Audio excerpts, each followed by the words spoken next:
নমস্কার বন্ধুরা, আমার এই ছোট্ট চ্যানেলটিতে সকল বন্ধুকে জানাই অনেক স্বাগত ও ভালোবাসা। আজকের রেসিপি টিফিনের একটা খুব সুন্দর জিনিস, যেটা চটপট জলদি হয়ে যায় আর খেতেও খুব সুন্দর। তার জন্য নিয়ে নিয়েছি 1 কাপ সুজি, একটা গোটা আলু, কিছু কুচনো ধনেপাতা আর একটা লঙ্কা। এইবার এগুলো আমি কি করব বলে দিচ্ছি। সুজিটাকে আমি বেশ আধা ঘন্টা বা 20-25 মিনিট ভিজিয়ে রেখেছিলাম। এর পরিস্থিতি এখন এরকম হয়েছে।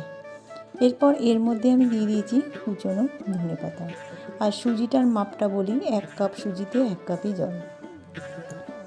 ধনেপাতা কুচি আর লঙ্কা কুচিগুলো আমি দিয়ে আর একটা গ্রেট করা আলু ভালো করে ধুয়ে নেবে। ওটা একবারে 3-4বার জল পাল্টিয়ে জলটা কষিয়ে নিয়ে একবারে ঝোড়ো করে নিয়ে ওই সুজির মধ্যে দিয়ে দেবে।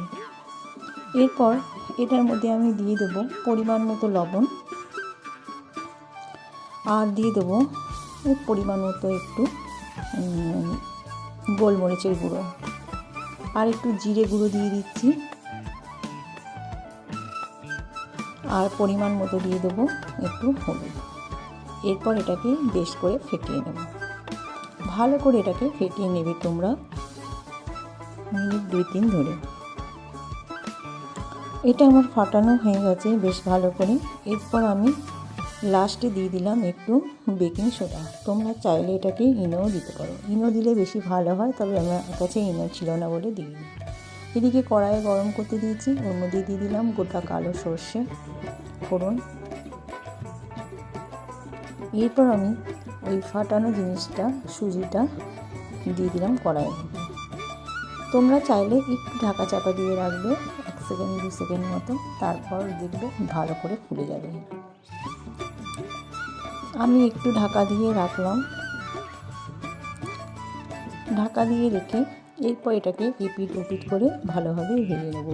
তবে আমার জিনিসটা আরেকটু ফুলতো, ভালো করে ফুলে নিই, যেহেতু ভালো করে হয়তো ফাটানো হয়নি, তোমরা ভালো করে ফাটিয়ে দেবে। যাই হোক, প্রথমটা এরকম হলো। এরপর আমি এটা তুলে নিচ্ছি একটা অন্য পাত্রের মধ্যে, সেই জন্য আর একটা আমি দেখিয়ে দিচ্ছি।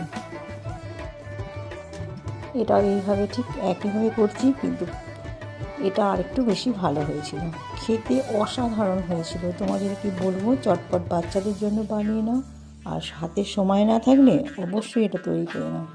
এটা আমি খেয়েছিলাম টমেটো সস দিয়ে। যাই হোক, একটা ডিশের মধ্যে একটু ভেঙে দেখিয়ে দিলাম। ভেতরে কোনো রকম কাঁচা নেই, অথচ ক্রাঞ্চি ভাব খুব সুন্দর।